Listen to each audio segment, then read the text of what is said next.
Du coup, je suis ravie de présenter cette table ronde, la sollicitation de la chère Thérèse aujourd'hui pour présenter cette table ronde. Donc, je vais commencer par me présenter, puis je laisserai mes invités se présenter. Donc, je suis Mélanie Thuillier-Fournol, je suis co-directrice de la Chambre régionale de l'économie sociale et solidaire de Nouvelle-Aquitaine, basée sur le site de Bordeaux. Et du coup, nous accueillons aujourd'hui sur cette table ronde dont le titre ambitieux est comment faire grandir l'ESS. Donc, autant vous dire que je suis très curieuse si les ingrédients de la recette sont donnés aujourd'hui pour qu'on travaille ensemble à développer, à faire grandir l'ESS. Mais peut-être on reviendra sur le terme grandir en même temps, ce sera l'occasion.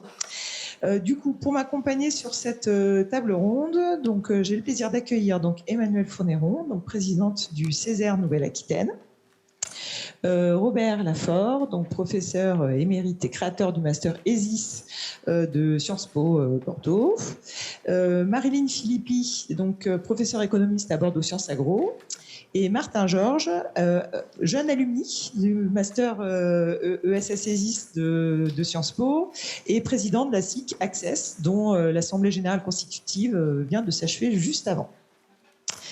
Voilà, du coup, autour de cette question de comment faire grandir l'ESS, forcément c'est un sujet qui nous anime nous particulièrement au sein de la CRES Nouvelle-Aquitaine, puisque en tant qu'Assemblée régionale des acteurs, on a forcément la volonté et l'envie et l'intérêt que se développe ce mode d'entrepreneuriat ou ces formes économiques un peu différentes, on va dire, de ce qu'on peut connaître dans l'économie conventionnelle. Mais je pense que dans cette salle, si vous êtes là, c'est que vous êtes convaincus de l'intérêt du sujet. Donc, je ne vais pas y revenir plus. Pour autant, on voit bien que on est particulièrement aujourd'hui percuté par un grand nombre de réalités environnementales, sociétales, qu'on ne peut plus ignorer, même si je pense qu'on les ignorait déjà pas avant, mais en tout cas maintenant, qui aux yeux d'une majorité de citoyens, citoyennes, élus, acteurs économiques est une évidence. Pardon. En même temps. Et qui du coup, ces évolutions, ou en tout cas des choix importants sont à prendre aujourd'hui et s'imposent à nous. L'histoire de l'évolution de l'ESS nous a montré à travers le temps que c'est des fois dans ces situations de crise ou en tout cas de virage sociétal que l'ESS a montré d'autant plus sa pertinence et a pu se développer, puisqu'elle répond forcément à des enjeux de résilience, de cohésion de territoire, de coopération, tous les sujets qu'on aborde depuis ce matin, et de lien entre la politique publique et la vie citoyenne. Du coup, je vais m'adresser pour démarrer à Madame Faunéron. Au sein du Césaire Nouvelle-Aquitaine, alors déjà je suis ravie d'avoir une présidente du Césaire. Je crois qu'il n'y en a pas tant que ça en fait. Je crois qu'il y en a une autre en Grand Est, non ? Il me semble. On est 4 femmes sur 23 conseils économiques et sociaux. Je m'en félicite et je vous félicite. Du coup, alors l'ESS et du coup on va avoir deux lectures lors de cette table ronde, une lecture économie sociale et solidaire, acteur de l'ESS, mais aussi une lecture enseignement et recherche, d'où la présence aussi de Robert Lafort et de Marilyn Philippi. Donc l'ESS et l'enseignement supérieur sont représentés au sein du Césaire par le biais de différents collèges. Et dans le cadre du Césaire, et en lien avec la feuille de route Néoterra, donc c'est une feuille de route portée par le Conseil régional de Nouvelle-Aquitaine, qui a l'ambition et la vocation d'accompagner la transition écologique de notre région, de notre territoire. Du coup, il y a eu un travail initié au sein du Césaire que je vais vous laisser présenter, qui se veut le pendant sociétal de cette feuille de route Néoterra. Donc, je veux bien que vous nous en disiez un peu plus sur ces travaux et sur la façon dont vous envisagez cette contribution sociétale.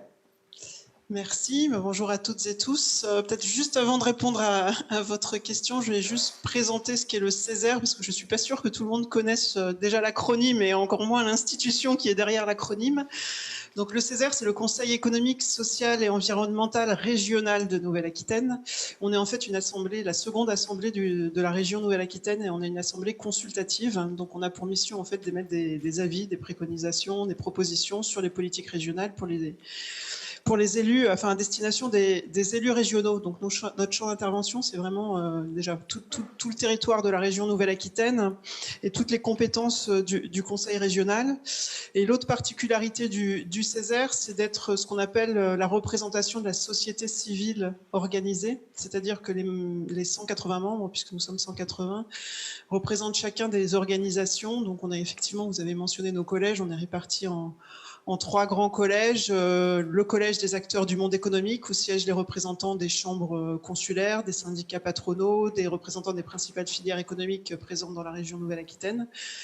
Le collège des syndicats de salariés, où tous les syndicats siègent au prorata de leur représentativité dans la région. Et puis le collège qu'on appelle associatif, mais qui est un peu plus large, parce qu'il y a aussi des structures effectivement d'universités ou mutualistes qui n'ont pas le statut associatif, mais qui en gros représente toute la diversité des têtes de réseau, des acteurs associatifs et d'engagement de la région Nouvelle-Aquitaine. Donc là, on a beaucoup de sous-familles. On peut avoir de l'action sociale, les associations environnementales, jeunesse, éducation populaire. Je suis sûre que je vais en oublier plein. Logement, cadre de vie. Voilà, donc toute la diversité en fait d'engagement. Donc c'est une assemblée qui est intéressante, à mon avis, justement par la diversité de sa composition et par le fait que sur les sujets, on croise tous ces regards qui sont, comme vous l'imaginez, des points de vue pas toujours convergents, en tout cas au départ, mais on essaye toujours par le dialogue et la discussion voilà, d'aborder les grands enjeux de la période ensemble et de voir comment on peut voilà, proposer des pistes pour les décideurs régionaux. Alors par rapport à votre question, effectivement, depuis plusieurs années maintenant, le Césaire Nouvelle-Aquitaine porte une démarche qui s'appelle Neo Societas et qui est effectivement un petit peu le pendant sociétal de la feuille de route Néoterra. Néoterra, donc c'est effectivement la feuille de route de transition environnementale qui a été initiée par le Conseil régional, par l'exécutif régional il y a quelques années de ça maintenant. C'est une feuille de route que le Césaire a saluée lors de son élaboration et lors de son adoption. On l'a saluée notamment pour le volontarisme, c'est-à-dire que c'est une feuille de route qui vraiment inscrit la région Nouvelle-Aquitaine dans une trajectoire de changement et de transition sur les questions environnementales et écologiques. On l'a saluée pour la lisibilité que ça donne aussi, la trajectoire, le sens que ça donne. On l'a saluée aussi parce que c'est une ambition qui est à horizon décennal et on est dans une période où souvent le court terme l'emporte et donc pour la première fois on a une forme de projection aussi quand même à 10 ans des politiques publiques. Et il nous semble que cette démarche-là, cette approche-là, alors même si en notre sein certains peuvent trouver que certains volets d'action vont trop loin ou pas assez loin, mais en tout cas la démarche même de Néoterra nous semblait vraiment intéressante dans la perspective à la fois d'engager la région dans une transition environnementale, c'est-à-dire vraiment de faire basculer la prise de conscience du besoin de changement, et puis dans le besoin général de retrouver du sens et d'embarquer en fait tous les acteurs de la région, de toute la société civile, mais tous les citoyens également dans cette démarche-là. Donc c'est une démarche qu'on a saluée.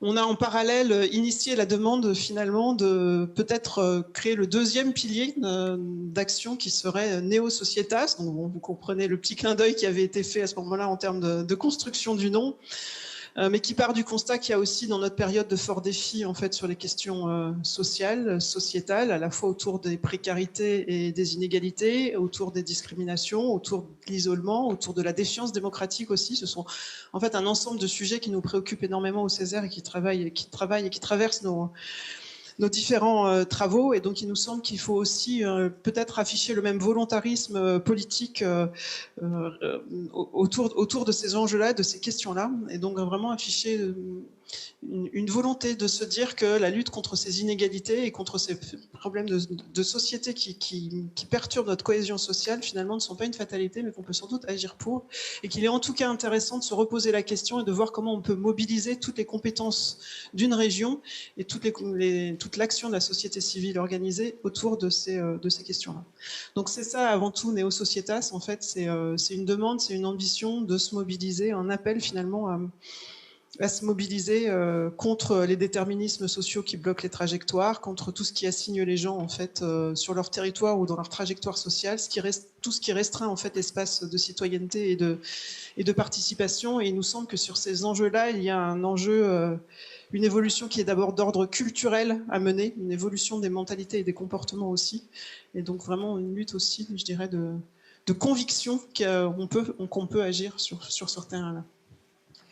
Peut-être juste quel planning ou quelle temporalité vous donnez au sein du Césaire sur la construction de cette feuille de route Neo Societas? Où en sont les travaux plutôt dans le...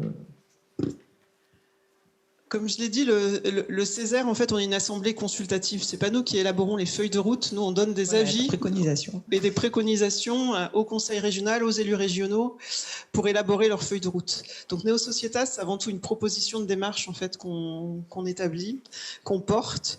La feuille de route elle-même, elle devra être élaborée par le Conseil régional s'il souhaite s'en saisir.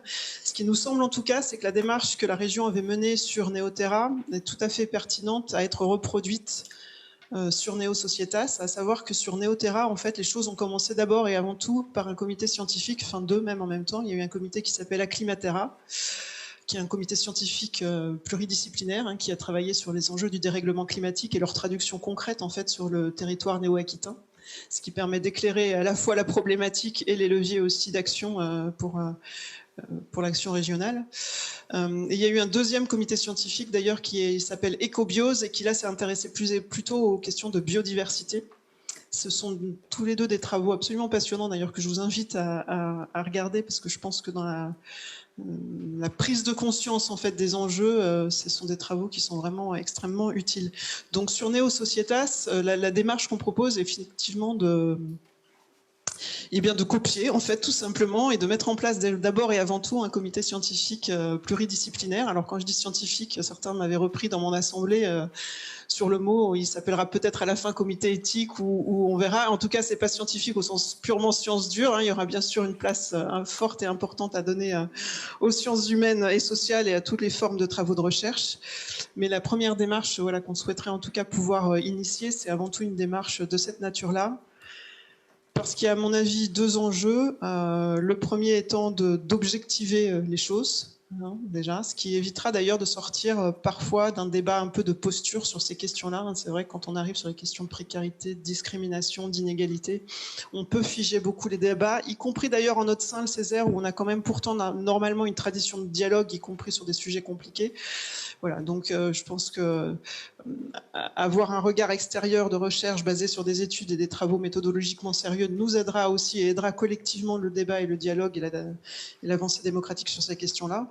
Et puis l'autre enjeu, c'est de se rendre compte, alors moi c'est vrai que c'est des sujets qui me passionnent, mais je pense qu'il y a beaucoup de jeunes chercheurs, de nouveaux travaux qui se font et qui regardent ces questions avec des lunettes peut-être un peu différentes. Et l'idée, c'est aussi de décloisonner, de reprendre tous ces travaux, de les mettre ensemble et voilà, et de phosphorer quand même. Donc il y a beaucoup à faire dans cette co-construction aussi nouvelle un petit peu de la démarche. Alors du coup, ça va nous permettre de vous poser la question de comment en fait cette ambition Neo Societas doit pouvoir permettre de mobiliser les acteurs de l'ESS dans un premier temps, qui est un peu la question qui nous anime cet après-midi.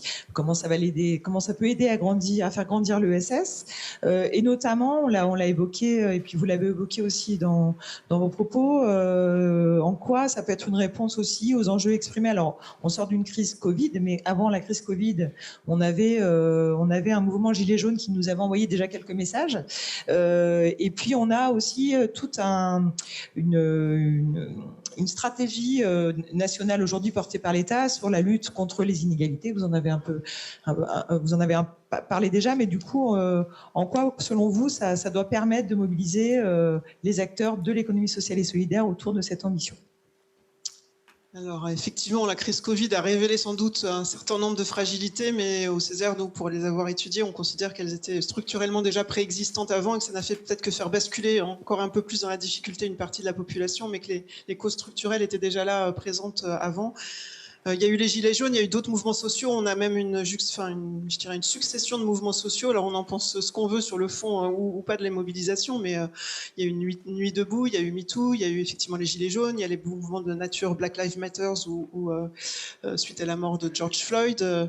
Voilà, on a toute une succession en fait de mouvements sociaux qui envoient quand même énormément de messages, qui sont quand même assez massifs dans leur façon d'être suivis. Alors j'ai pas mentionné ceux sur le climat, hein, mais bien sûr Youth for Climate ou d'autres types de mobilisation type affaire du siècle. Donc on voit qu'il y a quand même beaucoup à la fois de mobilisation, de tensions et de choses qui s'expriment dans la société. Donc c'est aussi savoir prendre appui sur ça, entendre les messages et prendre appui sur ce qui se dit, qui est à mon avis un enjeu fort. Alors comment après se mobiliser? Comme je l'ai dit, je pense que la région est un acteur, à mon avis, un échelon d'action intéressant. D'abord parce que ça porte sur un territoire qui est quand même assez large. Alors on dit toujours que notre région Nouvelle-Aquitaine est grande, c'est vrai, mais du coup ça permet aussi, y compris dans la diversité des territoires, des acteurs et des initiatives locales, d'avoir un enjeu et une vision un tout petit peu stratégique des choses. Ensuite, parce qu'une région a tout un lien avec le monde économique. C'est une de ses compétences centrales de s'occuper du développement économique et donc d'être en lien avec tous les acteurs économiques. Et c'est vrai que dans notre région Nouvelle-Aquitaine, depuis des années, la région a travaillé à structurer les relations avec les filières économiques et donc à cette relation assez privilégiée, je pense, avec le monde économique, le monde du travail, et qu'une partie des leviers sont sans doute à mobiliser aussi dans ce cadre-là. Et donc, évidemment, l'ESS en fait partie et a sa place à prendre. Je dirais que vous êtes sans vous souvent pionnier même dans la façon d'avoir vu les enjeux, à la fois sur les volets sociaux-sociétaux, mais aussi sur les volets environnementaux. Donc vous avez une place sans doute assez spécifique à prendre, y compris de force d'initiative, de montrer d'autres façons de faire, notamment je pense aux approches de coopération que vous pouvez développer, mais au-delà de ça, toutes les initiatives que vous pouvez prendre, à mon avis, peuvent utilement venir nourrir les réflexions. Et du coup, la deuxième thématique de notre journée, c'est le volet enseignement supérieur et recherche. Comment, selon vous, le monde de la recherche, le monde de l'enseignement et de la formation peut venir aussi contribuer à ces travaux et à soutenir en fait cette ambition Neo Societas? Oui, comme je l'ai dit tout à l'heure, en fait, c'est vrai que la proposition serait d'un peu copier les démarches des comités scientifiques avec les matières et Cobios. Donc, alors c'est même un appel dans la salle. Si j'ai cru comprendre qu'il y a des universitaires ou des chercheurs qui sont là, moi j'en ai déjà repéré quelques-uns que je connais. Ils seront forcément bienvenus au moment de la Constitution. Et donc, s'ils souhaitent participer aux travaux, qu'ils n'hésitent pas à se signaler. Je pense que plus il y aura de diversité de regards disciplinaires dans ces travaux, et mieux ce sera. Merci. Alors du coup, je vais finir par une question subsidiaire, alors que je poserai à tout le monde et qui peut aider d'ailleurs Tiana, qui facilite graphiquement derrière nous les échanges qui ont lieu sur cette table ronde. Si vous aviez 2 ou 3 mots à donner pour les ingrédients de la recette de comment faire grandir l'ESS, comment résumer un peu ce que vous avez dit en 2 ou 3 mots, voilà, qui puissent nous rester. Oui. Alors heureusement, vous aviez eu la gentillesse de me faire part avant de cette question-là, donc du coup j'ai eu le temps d'y cogiter un tout petit peu. Moi, je pense que il y a 2 idées qui me sont venues, 2 idées assez, à mon avis, complémentaires pour faire grandir l'ESS. La première, c'est je pense que vous avez un devoir d'exemplarité sur les pratiques sociales et environnementales. Je pense que c'est un secteur qui doit faire la preuve par les faits. De manière générale, moi je crois à la preuve par les faits. Et je pense que l'ESS a vraiment là une carte à jouer, vraiment en étant exemplaire et dans ses propres pratiques et dans sa capacité aussi à être force d'initiative et d'innovation. Ça, c'est le premier point.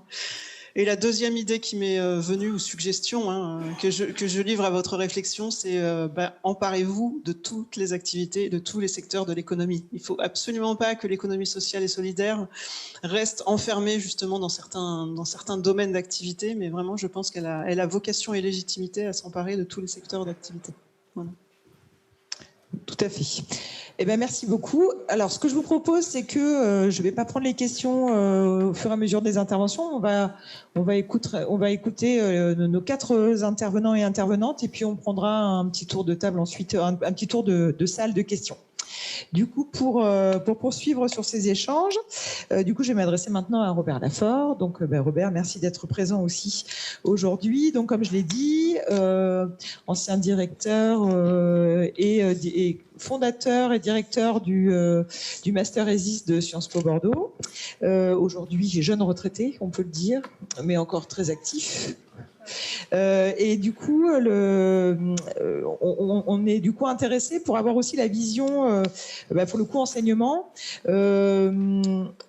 Quelle analyse vous pouvez faire de la prise en compte des enjeux de l'ESS au sein de Sciences Po, parce que il y a ce master qui est aujourd'hui malheureusement unique en Nouvelle-Aquitaine. Il y en avait un précédemment aussi qui était porté par l'université de Poitiers, mais qui n'existe plus. Et du coup, Sciences Po s'est emparé de ce sujet il y a déjà quelques années. Oui, donc le jeune retraité va essayer de répondre à ces questions le mieux possible. Oui, oui, juste d'un mot, finalement, je crois que c'est ça qui est d'un certain côté qui est assez intéressant, c'est que on a créé le master à Sciences Po en 2009 ou 2010, je crois. Et en réalité, pour des raisons qui n'ont pas été les plus importantes au fil du temps. La raison, c'est que Sciences Po, les instituts d'études politiques, comme vous le savez, sont en quelque sorte, ont été constitués autour des champs, je dirais, de l'intérêt général, de la puissance publique, avec un accent très fort sur les carrières publiques, les métiers de l'administration, et qu'on a cherché, à partir des années 95-2000, à s'ouvrir vers ce que certains appelleraient le parapublic, activité d'intérêt général, d'utilité sociale, etc., etc. Donc on avait cette volonté. Ça n'a pas disparu, mais c'était un petit peu ce qui nous animait. Et c'est la raison pour laquelle, ayant eu des travaux de recherche, d'ailleurs avec la CRES de l'époque, sur les questions de SS, on a pris cette initiative. Alors, pourquoi ça n'a pas... dans quelle mesure ça n'a pas correspondu tout à fait à l'évolution? C'est-à-dire que notre cible originaire, c'était plutôt pardonnez-moi pour les personnes qui dans la salle en sont membres, mais c'est pas du tout péjoratif de ma part, mais c'était plutôt pour les grosses institutions, les mutuelles, le secteur des grosses coopératives, des banques coopératives, etc. On visait les acteurs importants du secteur. Et en réalité, c'est les étudiants qui nous ont entraînés sur des terrains qui nous étaient totalement inconnus. Parce que moi, non seulement ces terrains m'étaient inconnus, mais même l'économie sociale m'était connue que de façon très marginale, parce que moi, je travaille sur les politiques publiques, les politiques sociales, politiques publiques sociales, et je connaissais très peu l'ESS. Parce que spontanément, les étudiants se sont portés vers, disons plutôt l'économie qu'on appellerait solidaire. Donc pas le secteur hérité de l'économie sociale de la fin du 19e siècle, mais qui naturellement a évolué depuis, mais les activités plus fluides, plus labiles, plus difficiles à définir, qui sont plus ou moins marginales. Enfin, à l'époque, il était un petit peu, etc. Et donc, ils ont porté leur intérêt sur ces activités. Et de cette façon-là, je dirais que pour moi, le master est devenu une sorte de terrain expérimental qui d'ailleurs déteint beaucoup sur le reste des formations. Pourquoi ? Parce que en réalité, l'ESS et donc les formations à l'ESS sont au cœur des recompositions sociales. On partait avec l'idée qu'on reproduisait des arrangements des institutions sociales anciennes, et on se retrouve avec des gens qui s'occupent justement d'institutions qui sont mal calées, qui sont à l'interface, dont on ne sait pas trop bien ce que c'est, dans ces espèces de zones intermédiaires entre le public, les entreprises de marché, et puis les secteurs des intérêts mutuels des citoyens ordinaires. Donc, si vous voulez, intérêt général, secteur marchand et intérêt mutuel et société civile, si vous voulez, ou les associations. Voilà. Donc on s'est retrouvé avec cette réalité-là. Et je trouve que ça nous a amené, au fond, c'est comme ça que je le vois, l'ESS est un peu un laboratoire, et la formation à l'ESS est un peu un laboratoire, alors à la fois de ce qui se passe dans la société et de ce qui se passe en formation. Parce que, au fond, finalement, on est amené à reconfigurer les dispositifs de formation. Alors, pour que ces formations réussissent, comme toute formation, mais pour l'ESS avec des éléments particuliers, je vais y revenir dans un instant, évidemment, il faut la convergence de 3 éléments. Quand il s'agit de formation qui est une volonté institutionnelle avec un établissement qui le porte, ce qui était le cas à Sciences Po, mais je vous l'ai dit au départ, pour des raisons qui n'étaient pas tout à fait ce que nous allions découvrir après. Donc, portage institutionnel. Deuxièmement, un secteur qui soit demandeur, enfin qui soit porteur aussi, parce qu'il faut on forme des étudiants pour qu'ils aient du travail, qu'ils vivent. Donc, il ne faut pas se cacher que c'est un objectif absolument très important. On ne va pas amener les étudiants dans le mur à avoir des formations formidables qui ne mènent à aucune activité, ce serait absurde. Donc il faut que ça corresponde à une demande sociale, qu'il existe des activités qui soient capables d'embaucher ces étudiants. Et troisièmement, évidemment, qu'on trouve des étudiants qui soient capables de s'engager dans ces logiques-là, dans ces secteurs-là. Et c'est un peu ça qui a... Alors la volonté institutionnelle, elle était présente et elle a perduré, je crois.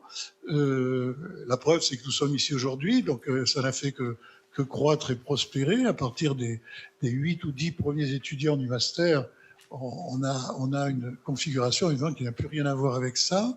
Le secteur, eh bien, il s'est mobilisé, même si au début on a eu un gros problème parce que la CRES a eu la mauvaise idée, qui était notre partenaire essentiel, de disparaître pratiquement au moment où le master s'est mis en place, alors qu'ils avaient participé de très près à la construction de la maquette, du projet de formation. Donc ça a été un très sale coup, mais enfin on s'est rattrapé et la CRES a très vite ressurgi et nous a beaucoup aidé en étant un partenaire principal, un médiateur vers tout le milieu. Tout ça, ça a été très très important. Et puis alors la volonté des étudiants, c'est vrai, elle se construit progressivement et ça ramène un peu finalement au thème de la table ronde. Faire grandir l'ESS, ça suppose de mobiliser des jeunes qui y voient un intérêt, en quelque sorte. Et alors je trouve que, sous réserve évidemment que ça prend du temps, à l'expérience, les étudiants s'engagent de plus en plus volontiers. Pourquoi? Parce que finalement l'ESS, non seulement elle est au cœur des recompositions sociales, mais je crois qu'elle est au cœur de la culture contemporaine.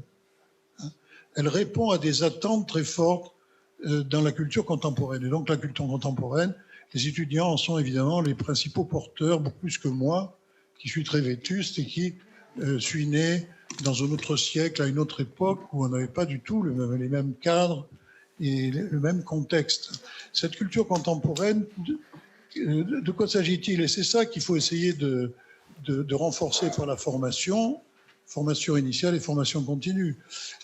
C'est tout d'abord l'engagement dans des activités qui sont des activités innovantes, qui demandent une capacité créative et qui demandent aussi de prendre des risques. Les étudiants qui vont dans le master et les étudiants qui s'intéressent à l'ESS, et encore une fois là je parle sans vouloir porter de jugement péjoratif ou négatif sur qui que ce soit, ne sont pas du tout dans la configuration de l'étudiant de Sciences Po qui va préparer un concours. Alors certes, il s'intéresse beaucoup à l'administration et au développement, mais à la limite, à 23 ans, étant reçu un concours, il sait à quel âge il partira à la retraite, il sait quelles sont les probabilités de gagner combien, de changer d'échelon à quelle date, etc. Voilà, il a une espèce de sillon tout tracé qui est de moins en moins vrai, mais ça existait un peu comme ça. L'ESS, ça n'a rien à voir avec ça. Donc il faut un certain goût du risque, une certaine volonté de s'engager dans quelque chose qui est assez risqué. Et je crois que c'est assez présent dans la culture contemporaine.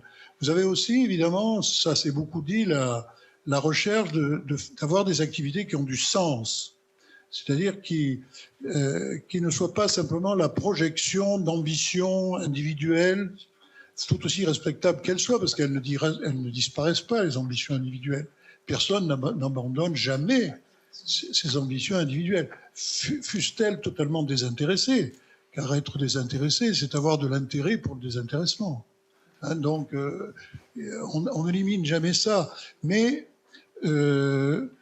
avoir des activités dont on a le sentiment qu'on participe à une aventure collective qui n'est, je le dirais négativement, qui n'est pas trop néfaste au développement et à l'avenir de notre collectivité, voilà. Si possible positive. Donc ça, c'est un aspect très important. Et évidemment, la dimension dynamique, savoir qu'on est dans un monde qui change et que quand on est dans l'ESS, c'est particulièrement vrai. C'est-à-dire les structures sont assez instables, au sens positif. D'ailleurs, elles peuvent aller d'états peu favorables à des états plus favorables. Mais il y a en quelque sorte une dynamique d'évolution qui est très, très importante. Il faut l'accepter et jouer le jeu. Et à mon avis, ça donne le cadre général des formations à l'ESS. Alors je termine par là, pour ne pas trop prendre de temps. Ça me paraît être une sorte de prototype du système de formation en général. Pourquoi ? Parce que le système de formation, notamment universitaire, mais ça doit commencer plus tôt, doit progressivement s'adapter à former des jeunes dans des sociétés qui requièrent une beaucoup plus grande créativité, une beaucoup plus grande participation des uns et des autres. Il y a un mouvement beaucoup plus important, une variabilité, une labilité des activités sociales qui, évidemment, ne correspond plus au modèle hérité des formations dans lesquelles, au fond, on pensait qu'il suffisait d'apprendre, puis ensuite on reproduisait en adaptant un petit peu, mais le tour était joué. À 25 ans, on savait faire son métier, on n'avait plus qu'à l'appliquer. Ça, c'est absolument faux. L'ESS en est une illustration formidable. Enfin, ça s'est développé, ça y est développé au maximum. Mais tous les secteurs, à mon avis, sont touchés par ce genre de réalité. Voilà.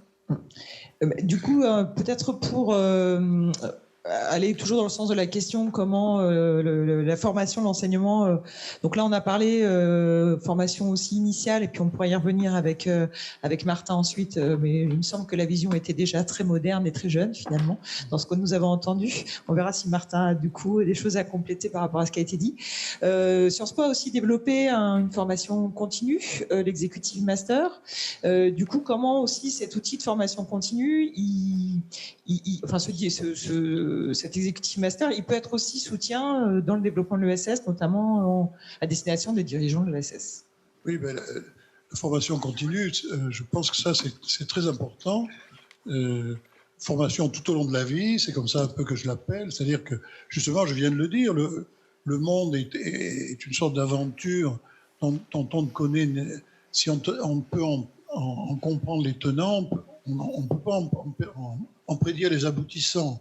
Donc, avec la formation continue, on a un instrument d'adaptation, de réenrichissement en quelque sorte, mais alors à la condition, comme dans la formation initiale évidemment, de donner à la formation un tour extrêmement expérimental, c'est-à-dire très ouvert sur les milieux professionnels, multiplier les contacts. Alors c'est pour ça d'ailleurs que la SIC a surgi comme une sorte d'élément qui vient couronner cette logique, parce que toutes ces formations, qu'elles soient initiales et continues, à mon avis, doivent manipuler trois aspects qui ne sont pas évidents.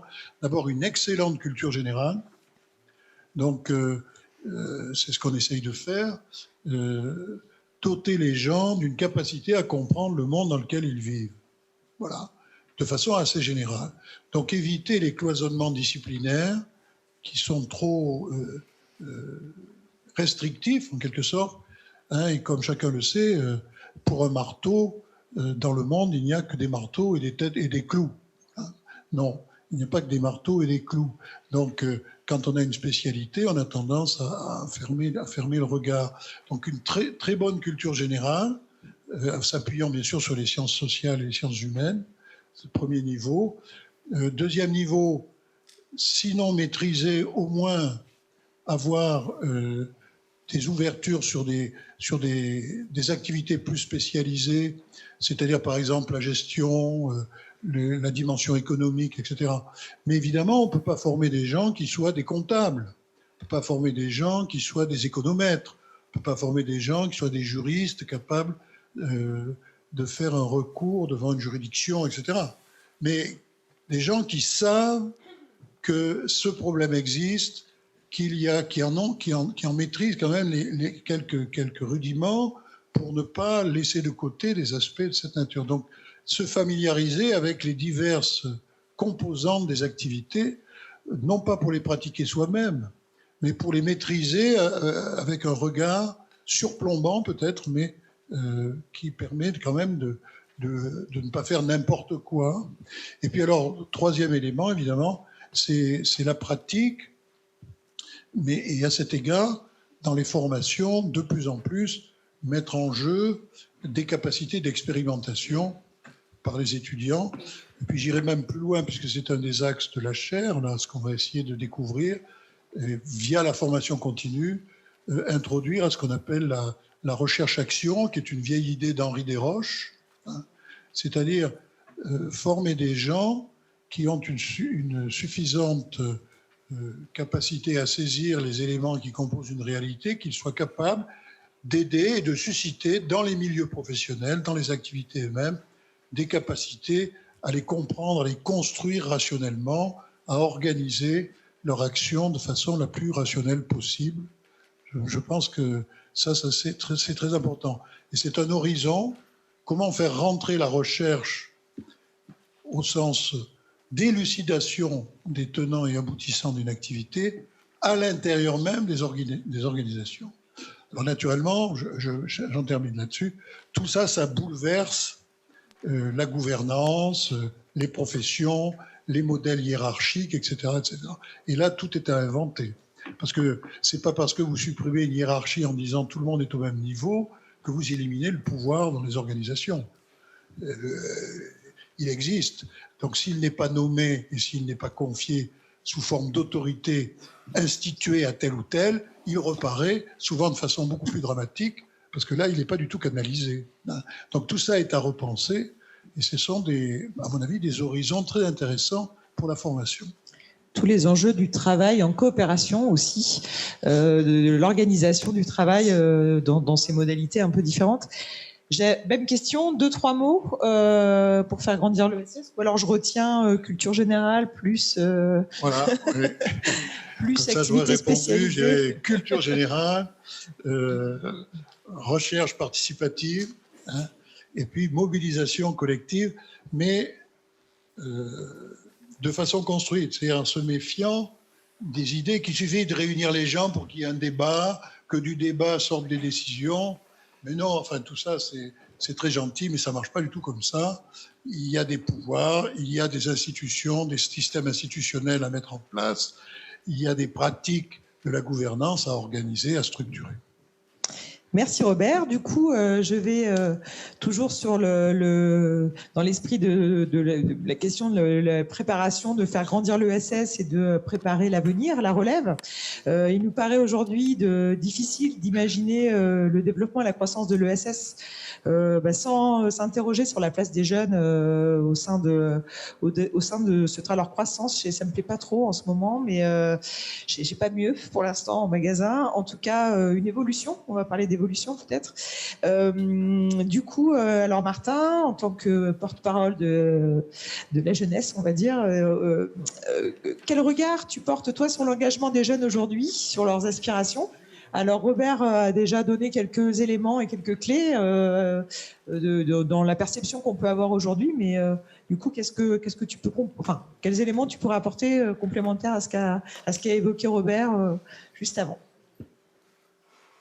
Bonjour, je vais essayer de répondre à cette lourde tâche de représenter la jeunesse. La jeunesse est présente, donc si j'ai s'ils ne sont pas d'accord, ils se manifesteront. Manifestez-vous, et effectivement, Robert a bien enclenché les choses, donc je vais essayer d'être plus synthétique et de faire court. Mais du coup, sur les aspirations, Je pense vraiment, et je le vis au quotidien, qu'il y a des vraies questions dans l'ensemble de la jeunesse et peu importe les classes sociales, etc., qu'il y a une recherche de sens. Je sais qu'on le dit toujours, et moi je vois la recherche de sens sur deux aspects. Du coup, sur les enjeux sociétaux, parce qu'il y a une vraie sensibilité aux enjeux environnementaux qu'on ressent beaucoup avec les marches pour le climat ou même avec Nuit debout. Il y a eu plein de choses sur les mouvements sociaux, je ne reviens pas dessus. Et sur l'utilité sociale de la structure, pourquoi je travaille. Et le deuxième aspect que je vois, c'est aussi sur la recherche de sens personnel, puisque les jeunes, on vient quand même re-questionner aujourd'hui nos conditions de travail, notre rapport au travail, notre rapport dans le genre. On parlait de MeToo et on parle souvent de la parité dans l'ESS, etc. Mais c'est tous des enjeux. Et je pense que les mouvements féministes et l'écoféminisme, etc., en sont la preuve. Et du coup, il y a vraiment ces deux aspects où les étudiants recherchent, des étudiants ou les jeunes recherchent du sens. Et par rapport aux formations, parce que du coup, moi, je reprends mes études régulièrement quand même. Et donc, j'ai vu évoluer toutes ces formations ESS depuis 2010 où je m'y intéresse. Du coup, il y en a énormément. C'est de plus en plus sollicité et demandé. Et même au-delà des formations ESS, de mettre du sens dans l'ensemble des formations, c'est quelque chose qui est très important. Après, je sais plus. Ouais, sur l'aspiration, surtout sur ce qu'ils apportent aussi, parce que je pense qu'ils viennent interroger aussi nos pratiques, qu'on vient interroger les pratiques, mais je m'intéresse beaucoup aux pratiques historiques, etc. Et donc, ce que moi, je peux vivre aussi, même en entreprise, c'est vraiment ça. C'est qu'on vient interroger les pratiques, qu'on a un autre mode d'expression aussi. On avait, du coup, pendant longtemps, ça passait par les syndicats, ou ça passait par la manifestation, ça passait par plein de choses. Aujourd'hui, les modes d'expression, ils évoluent, et je pense qu'on est plus dans le faire. Et c'est pour ça que les jeunes cherchent à mettre en pratique au quotidien les valeurs et l'éthique qu'ils défendent. Et puis, puisqu'on parle du monde de demain, sachant qu'on est les jeunes de demain et qu'on a cette conscientisation, parce qu'on le veuille ou non, on vit dans un monde global, ce qui n'empêche pas de faire des solutions locales pour des désordres globaux, pour reprendre Colin Sirot. Mais vraiment, on a cette globalité, on a cette vision du monde de demain et on a envie de faire évoluer les choses. Et par rapport à moi, ma vision de l'ESS, je dis souvent qu'elle vient faire le lien entre des pratiques historiques, des pratiques ou des acteurs historiques et toutes les dynamiques et les initiatives sur le territoire. Avant de découvrir l'ESS, je m'étais rendu compte qu'il y avait les monnaies locales, les SEL, les systèmes d'échange locaux, la permaculture. Maintenant, il y a les tiers-lieux. Moi, je pensais plus aux tiers-lieux ruraux au départ, sur d'autres façons de vivre, etc. Et je pense que du coup, les jeunes viennent vraiment faire ce lien à travers l'ESS entre cette historicité, même sur l'éducation populaire, etc. Je pense qu'on a déjà plein d'outils qui ont été mis en place, réfléchis et mis en pratique par les générations d'avant. Et nous, on arrive plein de bonne volonté. Pour autant, des fois, on n'est pas au courant de ce que peut être l'ESS, de quels sont les outils disponibles. Et je pense que c'est là où l'ESS a tout son sens, dans ce lien entre cette jeunesse volontaire et nos pairs qui ont pu expérimenter des pratiques. Vous allez être amené aussi à faire bouger les lignes au sein de l'économie sociale et solidaire. On voit qu'on a de plus en plus de jeunes qui s'engagent, qui sont en quête de sens, tu l'as évoqué. Du coup, et puis que l'ESS est finalement une assez vieille histoire avec des structures un peu historiques. Comment on peut aussi réfléchir à la question de l'évolution, de l'impact que peut avoir aussi cette jeunesse qui arrive, pleine d'énergie, pleine aussi d'envie de faire bouger les lignes. On va pouvoir faire aussi le lien avec la SIC Access, justement, comment le master évolue encore et la façon d'accompagner les jeunes de manière dans leur préparation à la vie active, on va dire. Quel regard, en fait, tu portes là-dessus, en fait, et sur les nouveaux répertoires d'action que Sciences Po aussi propose finalement d'expérimenter? Ouais, sur la formation, donc ça a été dit rapidement tout à l'heure, mais on a plus parlé formation initiale et continue. Et là, le nouveau format d'alternance, qui d'ailleurs n'est pas que propre à ESIS ou à Sciences Po Bordeaux, mais du coup, mettre en pratique nos connaissances et nos compétences au quotidien, parce que tout à l'heure, je parlais de sentiment de capacité, parce que c'est souvent quelque chose qu'on oublie dans l'insertion, que les jeunes puissent se sentir capables, légitimes, etc. C'est pas quelque chose d'évident. Donc le modèle d'alternance qui a été mis en place permet ça, et c'est très intéressant. Après, du coup, il y a la question aussi de l'associatif, qui pour moi sont les premiers pas en fait pour s'essayer. Souvent les étudiants, enfin, c'est la 3e asso étudiante à laquelle je participe, et souvent les étudiants en début d'année ils se sentent pas du tout comme je disais, capable, légitime, etc. Et en fait, à travers l'associatif, ça permet du coup, d'une part, de fédérer, parce que je pense que les dynamiques de groupe, elles se font pas toutes seules, on les oublie souvent. Et je pense que fédérer autour de projets, après, effectivement, une association peut prendre différentes formes selon différentes années. Mais du coup, le modèle associatif dans la formation, je pense qu'il est très, très important. Là, au niveau d'Explicite, qui est du coup l'association pas que du master, mais très rattaché au master ESIS de Sciences Po. L'idée, c'est de sensibiliser aussi les jeunes dans les collèges, dans les lycées, à toutes ces questions-là. Pareil sur l'orientation, puisque du coup, c'est aussi une grande question après le bac, etc. Donc, savoir que ça existe, et quand on arrive en master 1 de SS, qu'on découvre les choses, je pense que c'est assez pertinent d'aller se confronter aux plus jeunes que nous et voir ce que eux peuvent en penser, comment eux peuvent le ressentir, essayer d'animer, essayer de mettre en place des ateliers, en fait se confronter à tout ce qu'on va mettre en place après dans nos structures pour animer et faire vivre nos structures. Je finirai juste sur le côté un peu éclectique de l'association, parce qu'il y a différentes familles, il y a différentes implications possibles au sein de l'association, puisque du coup on est membre du CA de la Cresse, on est aussi au CRIJ, nous sommes aussi à la Halle des Douves, qui est du coup à côté du marché des Capus, mais qui donne un ancrage plus dans le quartier. On est au RIPES, qui est là du coup un réseau intercontinental pour la promotion de l'ESS, donc Europe et intercontinental. Ou encore là un partenariat dernièrement avec Make Sense qui représente plus l'entrepreneuriat social. Et donc en fait l'idée c'est vraiment que selon les étudiants on puisse proposer l'ensemble des formes que peut prendre l'ESS et que chacun puisse s'y investir. Et bon, pour la coopérative, il y a eu l'Assemblée Générale tout à l'heure, donc j'y reviendrai pas énormément, mais sur la mise en pratique, encore une fois, et là du coup on l'a construit sur Sciences Po Bordeaux, là sur le master. En M1, on s'essaye à l'associatif, on est plus libre, et en Master 2, on peut tenter un peu de professionnalisation à travers la coopérative, où là, on met en pratique. Et moi, ce qui me tient vraiment à cœur, et de le répéter aujourd'hui, c'est que on parle de gouvernance partagée, on parle de fonctionnement horizontal au quotidien, mais pour voir les réalités dans les entreprises où les jeunes s'insérer et revenir dégoûtés de pratiques qui ne sont pas forcément toujours exemplaires.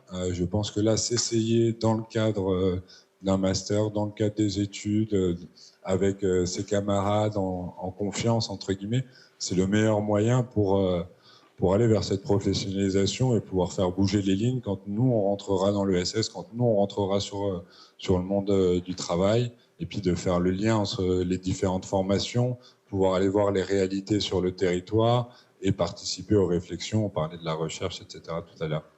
Et je pense que pour finir juste, je pense que là on parle de Sciences Po Bordeaux, là je donnais les exemples sur l'association ou sur la coopérative rattachée au Master ESIS, mais je pense que ça fait partie d'un mouvement beaucoup plus large en France et à l'étranger. En France, ça se traduit par les CJS, les CJM, il y a plein de choses qui se mettent en place. Là, nous, on vient de monter une SIC et il y a Marseille et Montpellier qui sont en train de finir la leur. Il y a Rennes qui réfléchit, il y en a déjà 2-3 à Paris.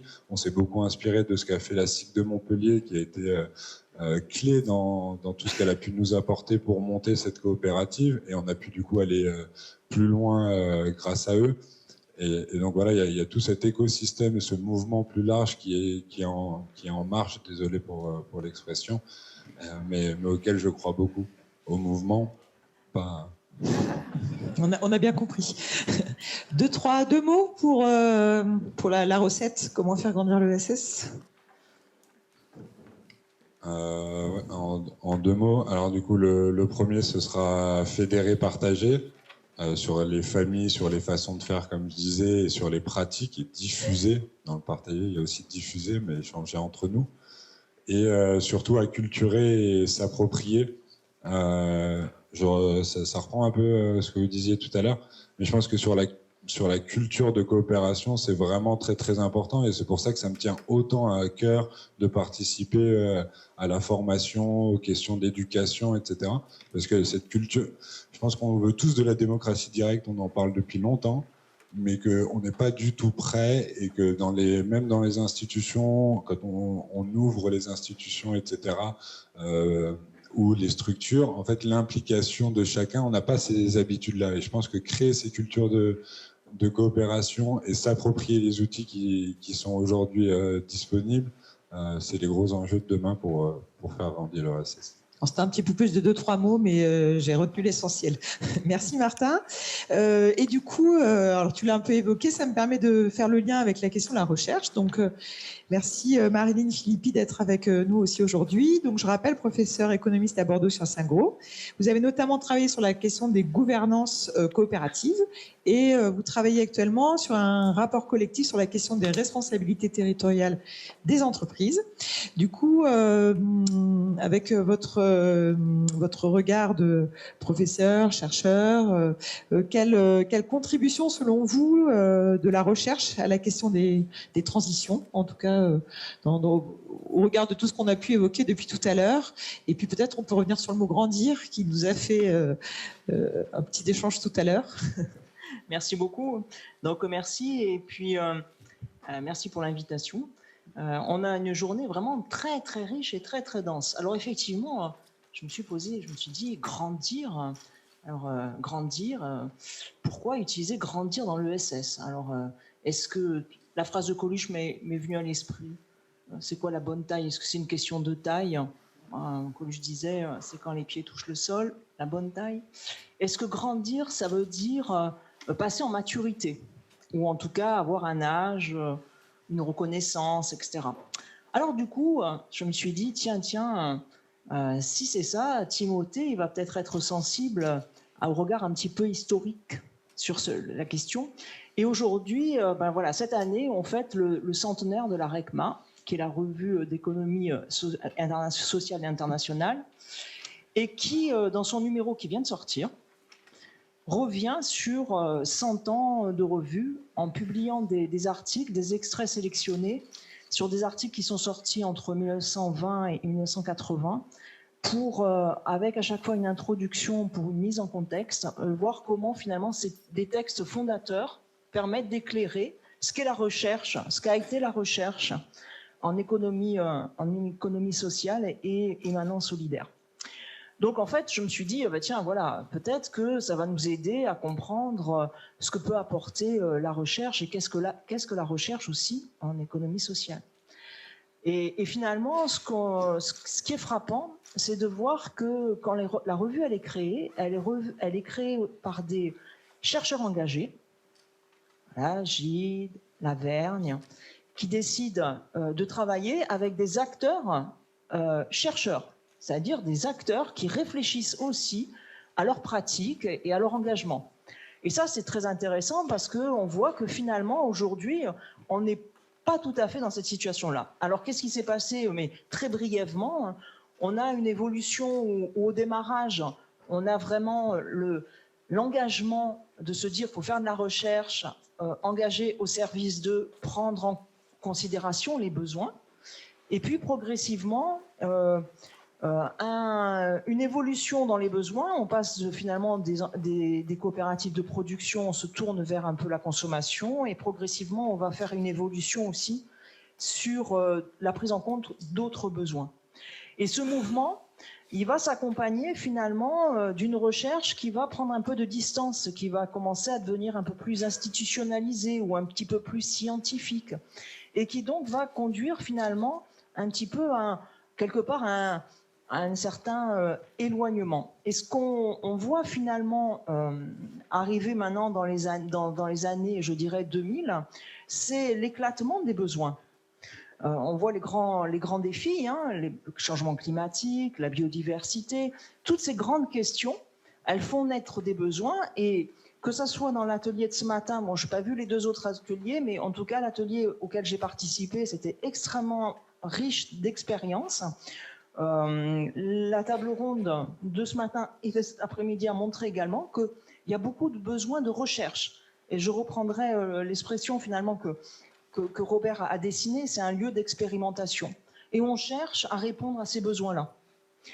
Et ces besoins, ils sont exacerbés, je dirais, avec la crise de la Covid. Parce que la crise de la Covid, effectivement, elle a révélé certaines vulnérabilités, mais elle a accru des inégalités. Et on est face à un paradoxe qui est incroyable. Il me semble, en tout cas. Paradoxe qui fait qu'on a des besoins, des inégalités sociales qui sont énormes, des besoins dans tous les domaines culturels, démocratiques, et en même temps, un questionnement des acteurs, des jeunes, et de la défiance par rapport à certaines coopératives, à certaines entreprises de l'économie sociale, qui finalement, si on le regarde tout simplement d'un point de vue économique, ou bien même si on prend les rapports de la FAO, de l'OIT, régulièrement nous disent les coopératives, ça aide la mise en production, la mise en marché, ça aide à avoir une autonomie, une indépendance économique pour des petits producteurs, pour des petits artisans, pour des petits commerçants, et donc c'est plutôt un facteur de progrès. Et donc ce paradoxe de voir à la fois ces entreprises, on se dit mais finalement est-ce que c'est encore des coopératives? Elles sont très grosses, elles sont très grandes, elles ne répondent pas. Eh bien tout ça, ça interroge finalement sur c'est quoi les nouvelles formes d'action collective, c'est quoi s'engager dans une coopérative, c'est quoi une coopérative, c'est quoi une entreprise de l'économie sociale, et comment je réponds. Et donc ça interroge beaucoup la question de la recherche.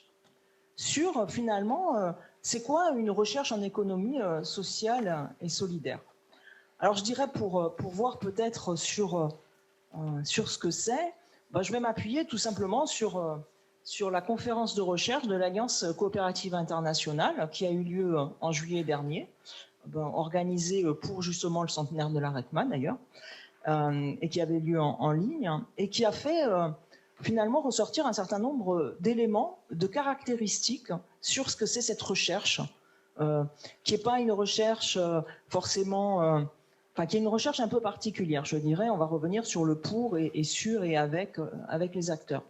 D'abord, c'est une recherche qui est pluridisciplinaire. Et aujourd'hui, ce côté pluridisciplinaire, il est très important parce que ça permet d'affronter, de questionner, de travailler des questions qui sont complexes et des réponses à des questions qu'on n'a pas, en fait, tout simplement, déjà. Donc, ça veut dire que c'est une recherche qui va mobiliser différentes méthodes et non pas de manière fermée, mais de façon ouverte. Et Robert rappelait les questions de recherche participative, de recherche-action.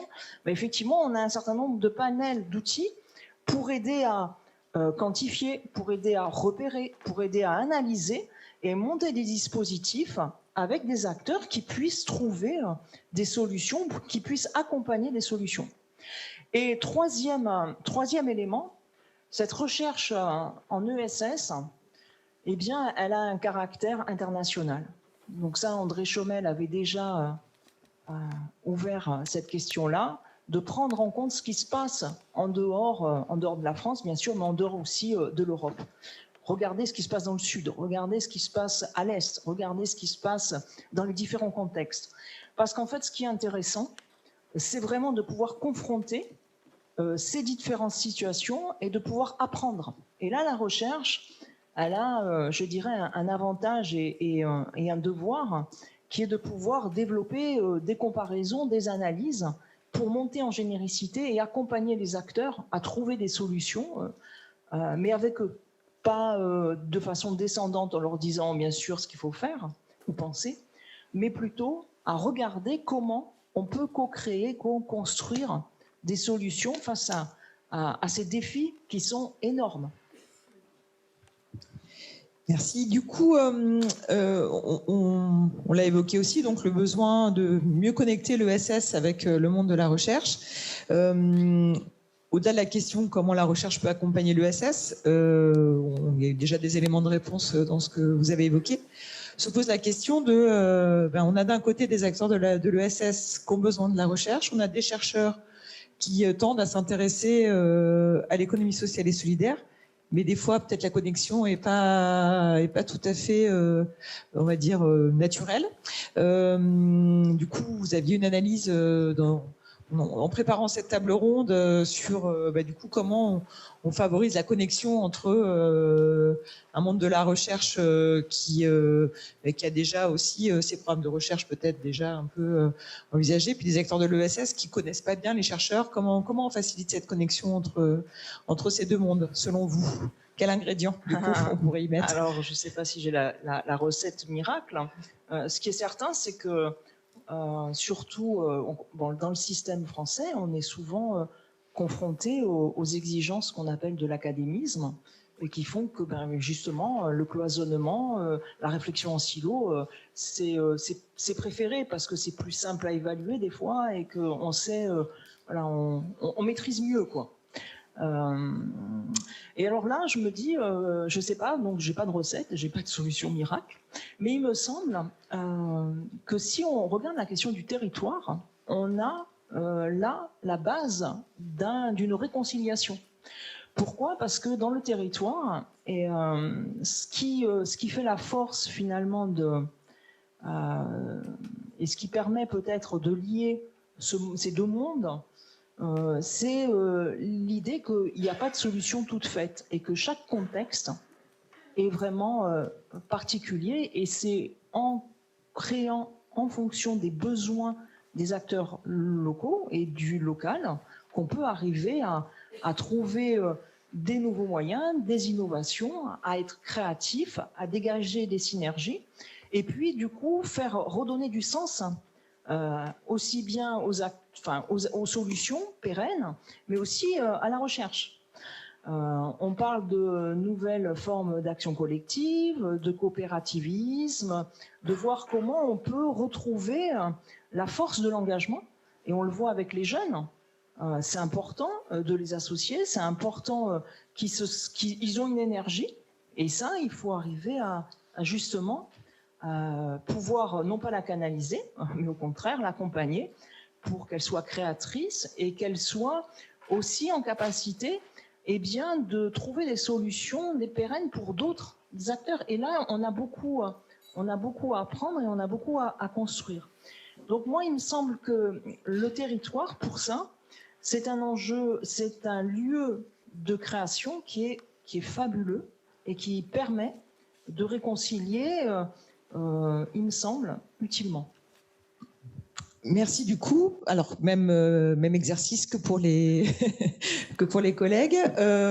Les 2-3 mots-clés qu'il faut retenir de votre intervention et qui nous donneraient des pistes pour notre fameuse recette de développement de l'ESS. Alors, j'ai noté force du territoire parce que pour moi, je trouvais ça très pertinent. Comme la présidente, je dirais que heureusement que j'avais eu la question avant parce que trouver, c'était pas évident.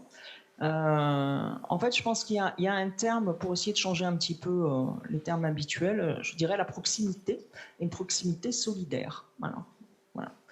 Les gens qui ont travaillé sur la proximité, on se voit que ça se construit. C'est pas seulement d'être localisé. On l'a vu ce matin dans l'atelier. C'est pas seulement d'être localisé, mais le territoire, c'est un construit. Et puis là, on rajoute encore quelque chose. Il faut que ça soit un construit à la fois solidaire et équitable pour que ça soit durable. Ça, c'est vraiment important.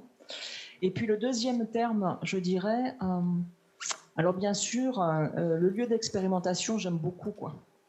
Mais moi, je vais préférer peut-être ou proposer le nouveau contrat sociétal. c'est-à-dire une façon de pouvoir reconstruire ou construire une société qui soit, on parle beaucoup de l'environnement, c'est vrai, mais qui ne s'oppose pas au social, à l'économique. Et il me semble qu'on a vraiment...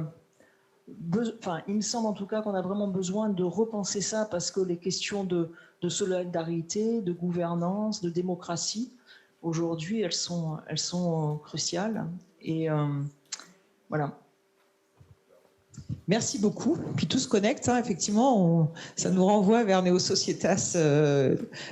Voilà. Donc, alors, merci du coup à tous les quatre pour vos interventions. On va du coup en profiter maintenant pour se retourner vers la salle et prendre quelques questions, si vous en avez, bien sûr.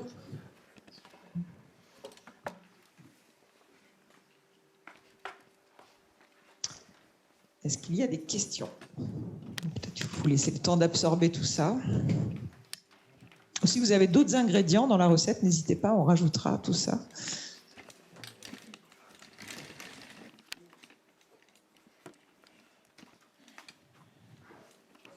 C'est la première qui est toujours dure, à vrai.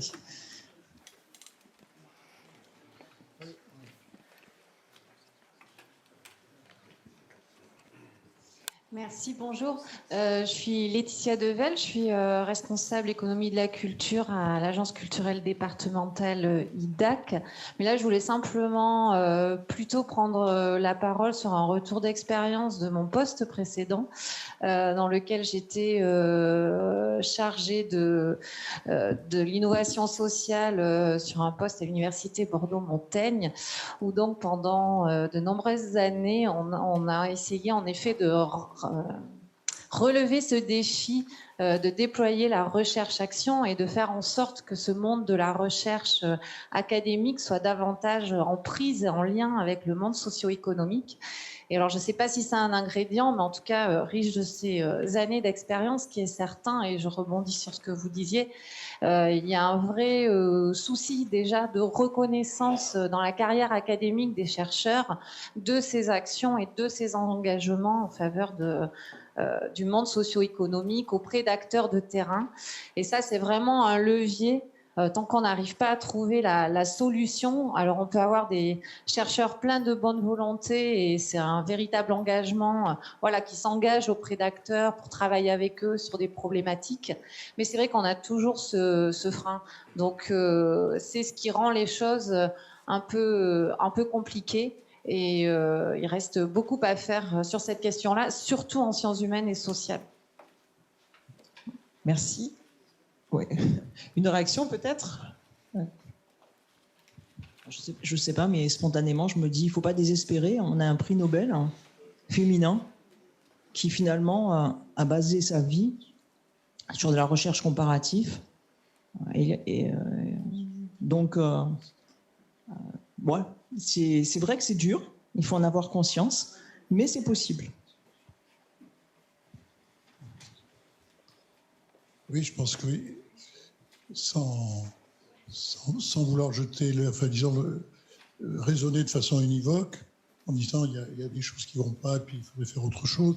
Et il est certain que le monde de la recherche vit une tension, en tout cas, par exemple, ceux qui sont dans la recherche académique et qui s'engagent ensuite dans les carrières universitaires ou dans les organismes de recherche comme le CNRS, l'INSERM, etc. Il y a évidemment une tension entre une production académique qui est valorisée par les communautés de recherche, parce qu'en fait les chercheurs sont engagés dans des carrières dont la gestion appartient à des pairs qui sont notamment, pour ce qui est de l'université, au sein du CNU. Alors par exemple, c'est le nombre de publications dans des revues de classe de rang A, puisque les revues sont classées, etc.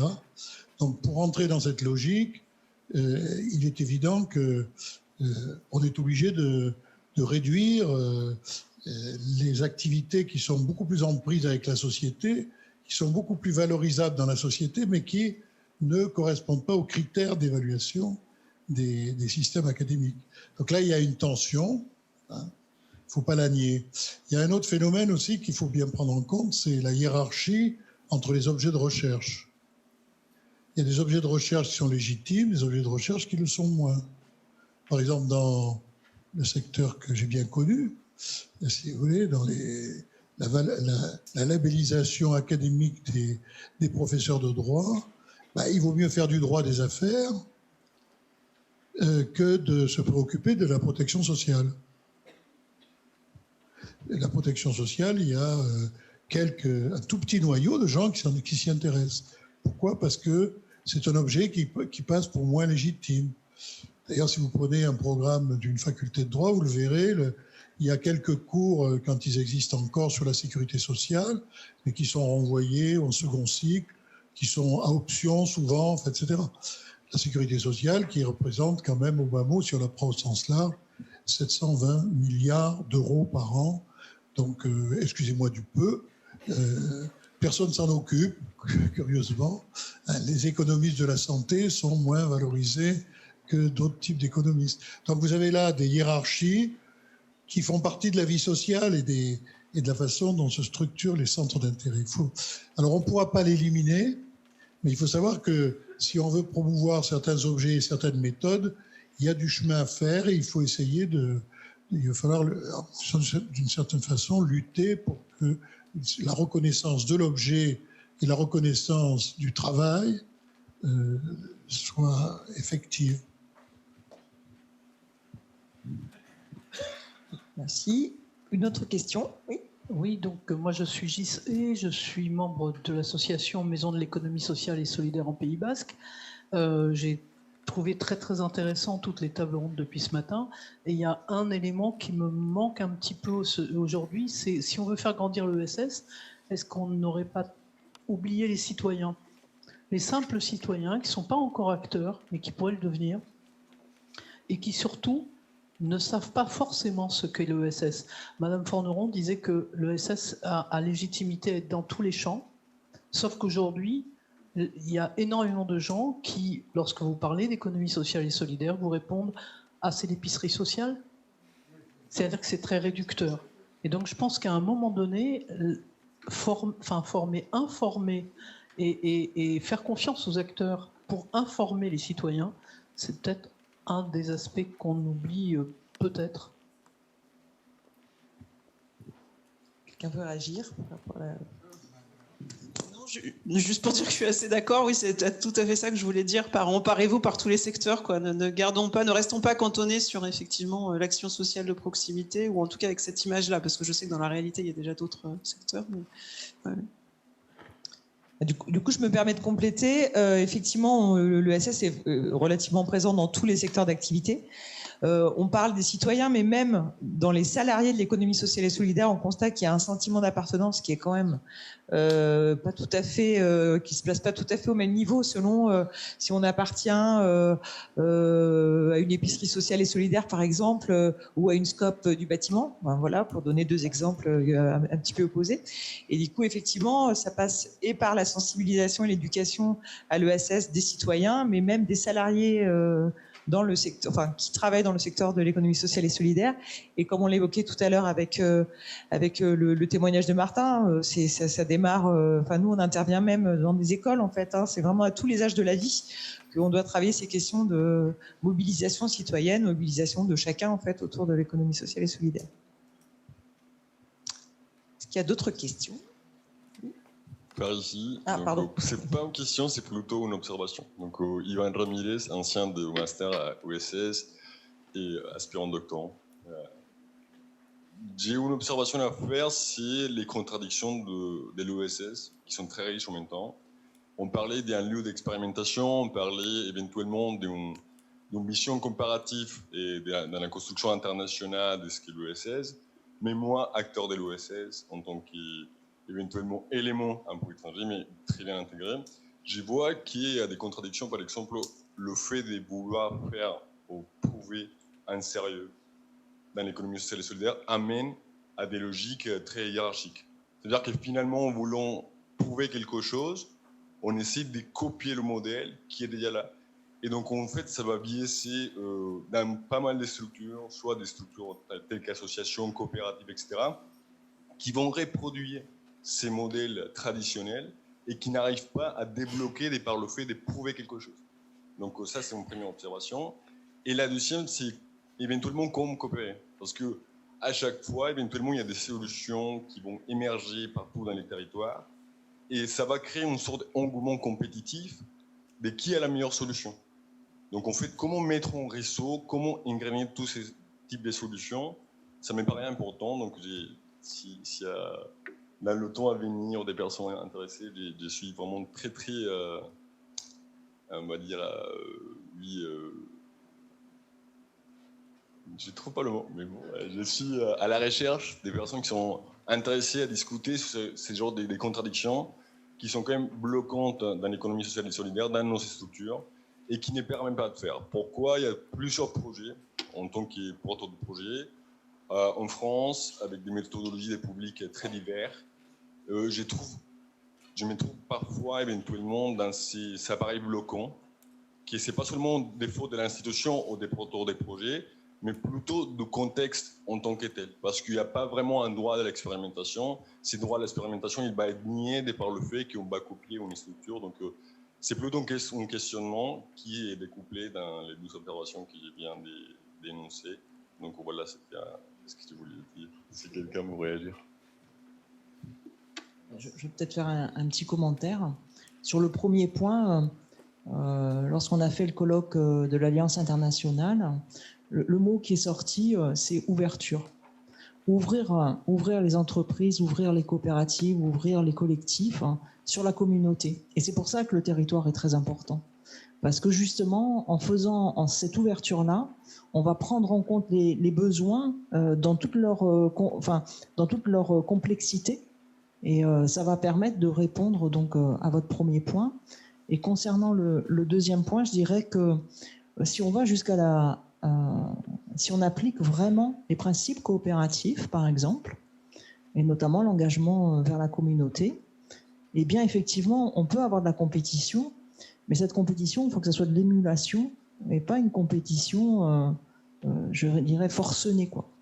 Et si on applique vraiment les principes, et si on les met vraiment en œuvre, on va avoir, bien sûr, il y a des risques, hein. C'est pas non plus une vision idyllique complète du fonctionnement des sociétés, hein. Robert Lafaure expliquait, on enlève la hiérarchie, elle revient par la fenêtre de manière beaucoup plus violente, hein. Mais si on applique les principes, je crois qu'on a des solutions pour déjà participer et faire grandir. Puis on a évoqué ce matin, c'est évoqué dans la table ronde de ce matin, changement de paradigme. Pour moi, il y a aussi au sein de l'ESS des remises à jour, des mises à jour de logiciels à faire aussi, hein, ou en tout cas des versions 2.0, 3.0, 4.0, tout ce que vous voulez. Effectivement, il y a des choses. Alors entre ce qu'on évoque là, c'est-à-dire qu'à un moment, même en essayant de faire différemment, il y a des espèces de logiques ancestrales qui reviennent. Et au-delà de ça, il faut qu'on se prépare aussi à ces changements et toutes les structures de l'ESS sont pas toujours prêtes à ça, on va dire, ou ont besoin encore d'avancer sur ce chemin-là, en tout cas, notamment quand on touche à des questions d'innovation. On sent que des fois, l'innovation organisationnelle, par exemple, ça perturbe quand même beaucoup les salariés, à tous les niveaux d'ailleurs. Est-ce qu'il y avait une autre question? Oui. Allez, un peu d'exercice, Amélia. Je rajouterais juste l'intercoopération aussi. Oui, on m'entend. Oui, donc je suis Fabrice Caïd, je suis cofondateur de l'atelier d'éco-solidaire. Je suis aussi secrétaire général du réseau Renet des recycleries et ressourceries de Nouvelle-Aquitaine et cofondateur du projet ICO sur Bordeaux. Je m'interroge, moi, sur faire grandir l'ESS. J'ai eu l'impression qu'il y a eu une étape dans le législatif de faire grandir l'ESS avec la loi Hamon qui a introduit le sujet de l'ESUS. Et peut-être que, d'ailleurs, dans les compétitions, je dirais, économiques, sur le format classique de l'entreprise marchande, peut-être que ça introduit, en tout cas, un système aussi de compétition. Je me pose la question. On entend aussi parler parfois de gentrification de l'ESS par ce prisme, justement, de cette loi. Et la question que je me pose, parce que je rebondis un peu sur ce qui a été dit tout à l'heure, évidemment, qui me fait rebondir moi à chaque fois, c'est quand Martin disait, ben voilà, quand c'est l'ESS, c'est créatif, et puis c'est un peu le bordel, et quand on veut faire un truc un peu sérieux, on fait une SIC. Et donc c'est certainement une maladresse. Voilà.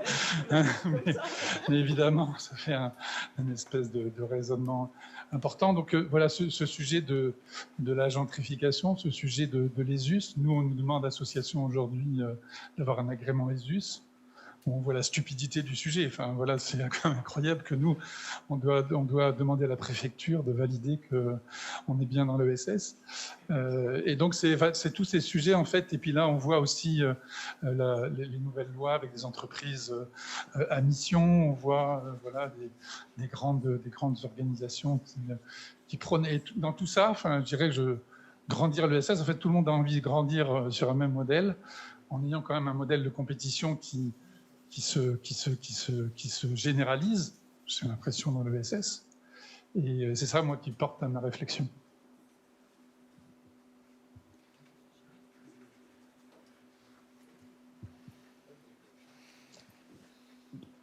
Du coup, forcément, je partage. Donc, je ne vais pas réagir plus que ça, mais effectivement, mais peut-être ça renvoie au mot grandir, en fait. Enfin, c'est ce qu'on disait tout à l'heure. Qu'est-ce qu'on attend vraiment, en fait, en termes de développement et d'évolution, plutôt. Et puis, effectivement, il y a parfois des choses qui nous font avancer, et d'autres un peu moins. La loi Moi, elle a introduit un certain nombre, en tout cas, posé un cadre qui était très important pour l'ESS, qui était attendu depuis longtemps. Et en même temps, il y a ajouté des nouveaux dispositifs. L'ESUS en est un qui avait vocation à être un label sans en être un, et en fait qui rajoute de la complexité et parfois même de la complexité, même des difficultés de compréhension et effectivement les incohérences pour des acteurs de l'ESS de se dire faut que ce soit la préfecture qui me dise si j'en suis ou si j'en suis pas, alors que sur des projets qui ont des fois des années, qui ont fait leurs preuves depuis longtemps, et qui sont des fois une porte ouverte à des structures. On en parlait ce matin lors de la table ronde, ça a été évoqué, qui renvoie des fois aussi à des structures qui portent des valeurs qui sont pas tout à fait celles qu'on a envie de cautionner. Donc voilà, effectivement, ça fait partie des limites. Et après, du coup, je n'avais pas tout à fait entendu ça comme ça, mais l'interprétation qui est de ce que disait Martin, il me semble. Alors, si tu veux rectifier, enfin rectifier ou compléter d'ailleurs, hein, parce que tu as le droit de dire quand c'est créatif, c'est le bazar, et sinon on fait des SIC. Parce que même dans les SIC, des fois, c'est le bazar quand même. Hein. Oui, ce que j'allais dire, hein, c'est que le SIC n'est pas exempt du bazar pour. Non, je sais pas, c'était peut-être à l'Assemblée Générale tout à l'heure ou c'était ici ? En fait, c'était la professionnalisation qui m'a interpellé.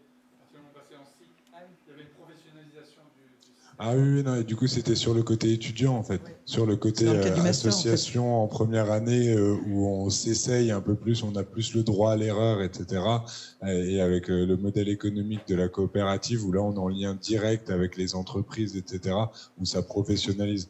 Du coup, c'était vraiment sur l'aspect des étudiants, leur formation, etc.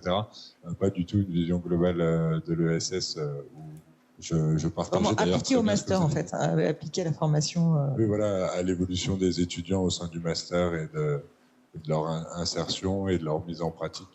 Non, bien au contraire. Et je rejoins bien ce que vous dites.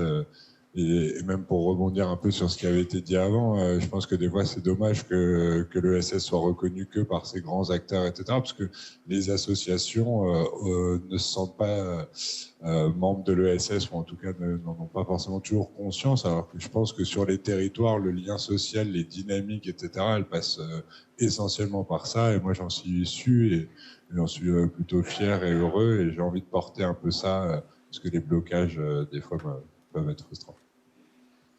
On va prendre une dernière question. Ah, voilà. Alors, le micro est derrière. Oui. est déjà occupé. Moi, je suis Maëlle Saulnier et je suis une ancienne du master aussi. J'avais une question sur la place des personnes dans la précarité. C'est-à-dire que je suis chargée de mission à la Fédération des acteurs de la solidarité. Et c'est vrai qu'en sortant du master et en rentrant dans le monde du social, je me suis rendu compte qu'il y avait une énorme scission entre ces deux mondes, en fait, qui ne se connaissaient pas. alors que moi, j'aimerais bien faire un peu un lien entre les deux, et je me demandais quel lien pouvait être fait, et aussi quel lien pouvait être fait avec tout le monde de l'écologie. Parce que j'ai envie d'avoir ces 3 casquettes. Je suis militante écologique par tout le mouvement des jeunes. Je suis dans le monde du social par mon travail et je sors du master économie sociale et solidaire. Et j'ai l'impression que ce sont 3 secteurs encore qui ont très peu de liens. Donc voilà, je voulais un peu avoir votre avis sur ces sujets.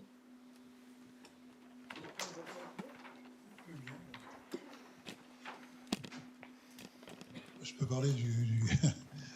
peux parler du monde du social ou de l'action sociale que je connais assez bien. C'est sûr que, comme chacun le sait, l'économie sociale a été instituée. D'ailleurs, ce qui me donne l'occasion de vous dire qu'il y a un excellent bouquin qui explique ça, qu'on a écrit avec Timothée Shabir-Chaina. L'économie sociale traditionnelle a été instituée après une sorte de conglomérat originaire, sous forme de structure, mais qui n'avait aucune reconnaissance, a été instituée selon des cloisonnements. Et si vous prenez la législation, vous constaterez effectivement que les coopératives ont fait l'objet d'une législation particulière, parce qu'à l'origine, tout cela a été confondu dans les expériences qu'on commence à voir apparaître aux alentours de 1830, 1840. Et il y avait des sortes de structures qui étaient à la fois des quasi-syndicats, des quasi-mutuelles, parce que ça servait à la protection sociale, des quasi-coopératives, parce que les gens qui étaient là-dedans travaillaient, etc. Donc, des quasi-partis politiques, parce que ces gens-là aussi portaient des revendications politiques. Donc vous aviez une espèce de conglomérat d'activités, évidemment pour des raisons dans lesquelles je n'entendrai pas, mais qui sont assez claires quand même. L'État républicain a découpé, parce qu'il y avait des luttes, les associations sont considérées pendant très longtemps comme des dispositifs qui portent atteinte à la formation de la volonté générale, parce qu'elles représentent de façon spécifique des groupes qui, étant nombreux, pèsent, etc. Donc on veut que les citoyens soient autonomisés, individualisés en quelque sorte. Enfin, c'est la raison officielle. Parce que derrière aussi, on craint évidemment les troubles politiques, les contestations. Donc l'institutionnalisation de toutes ces activités s'est faite par un véritable découpage en tranches. Les activités professionnelles ont été concentrées dans le syndicalisme, qui est devenu, enfin, dont la définition, c'est de défendre des intérêts professionnels. Ils ne peuvent pas sortir des intérêts professionnels. Les mutuelles, c'est la protection des personnes, puis plus tardivement des biens, les assurances des personnes, puis plus tardivement des biens. Les coopératives, c'est la production à proximité du marché. Et les associations, très difficilement, en 1901, c'est le contrat d'association pour que les citoyens agissent de concert. Au départ, c'était ça l'idée, le contrat d'association, pour poursuivre ce que j'appelle, moi, des intérêts mutuels. Donc on a coupé tout ça en tranches, et il se trouve que cet héritage pèse extrêmement lourd, parce qu'en réalité, la notion d'économie sociale ou d'économie sociale et solidaire est une notion qui ne ressurgit comme facteur de mise en cohésion de tout ça qu'assez récemment. Donc pour ce qui est du social, par exemple, ces associations, comme leurs activités ont été prises en compte par l'État, qui les a financées, donc elles se pensent comme un secteur, et elles ne se pensent pas comme quelque chose qui a un rapport avec les coopératives, etc. Elles se pensent comme absolument autonomes, parce qu'elles sont enserrées à la fois dans un statut et dans un cadrage politico-administratif qui leur est spécifique. Donc on sort de ça. Mais moi je pense que, la preuve d'ailleurs, je pense que cet ancien découpage, même s'il demeure par héritage, fait l'objet actuellement d'une transformation. Il y a une redécouverte par tous ces acteurs de leur commune appartenance à quelque chose qui les réunit, et qui est au fond la possibilité pour une société de se construire dans sa diversité à partir des acteurs sociaux eux-mêmes. À distance de la puissance publique, à distance des intérêts particuliers, à distance du marché. Donc cette commune appartenance commence à surgir. Bon, et ce qu'il faut espérer, c'est que progressivement, ça coagule et que l'idée pour un coopérateur que, d'une certaine façon, il est de la même famille qu'un sociétaire d'association, cette idée va surgir et il va y avoir des passerelles, des intérêts communs qui vont se mettre en place et qui vont structurer le milieu. Voilà. Je pense que c'est, pour résumer, l'histoire nous a légué quelque chose qui est en train de changer, mais évidemment, c'est à nous et à la société tout entière de se saisir des évolutions et d'en faire quelque chose de positif. Mais rien n'est écrit. Est-ce que ça se fera? Je ne sais pas. Je sens que ça pousse dans ce sens.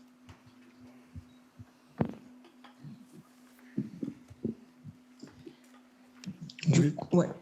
Ah oui, alors, dernière question. Oui, ça marche? Ça marche très bien.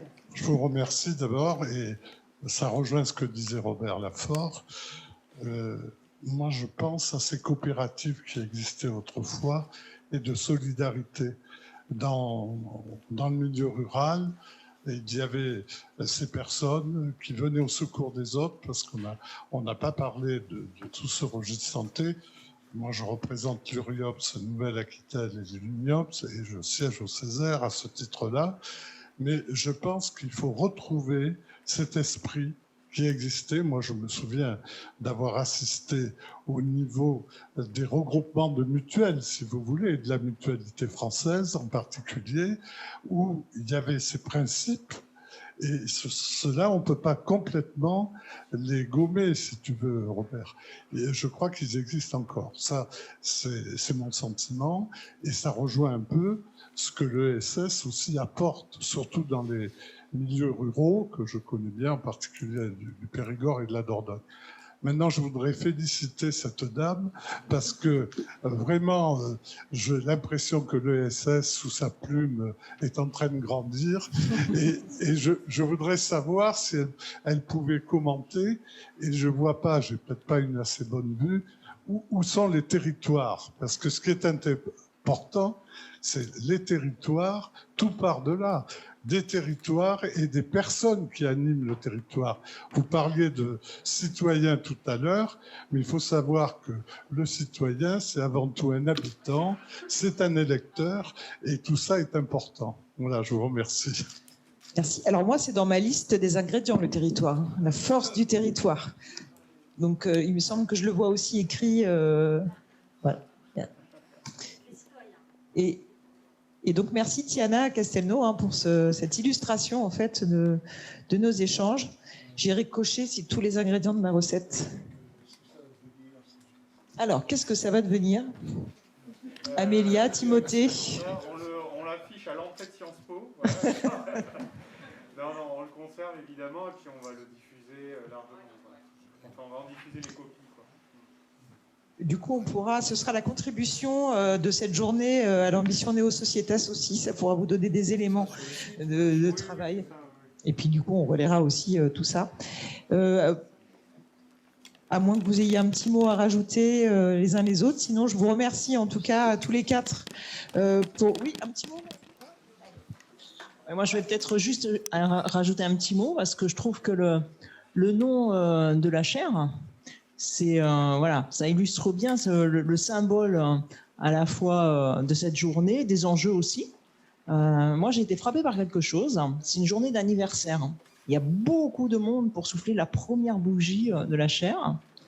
Et en même temps, il y a une sorte de sérieux, donc tout le monde très concentré, tout le monde vraiment très solennel. On sent le poids des enjeux, donc des échanges nourris, mais vraiment très intéressants, et en même temps un côté très sérieux. Donc joyeux anniversaire quand même à la chaire.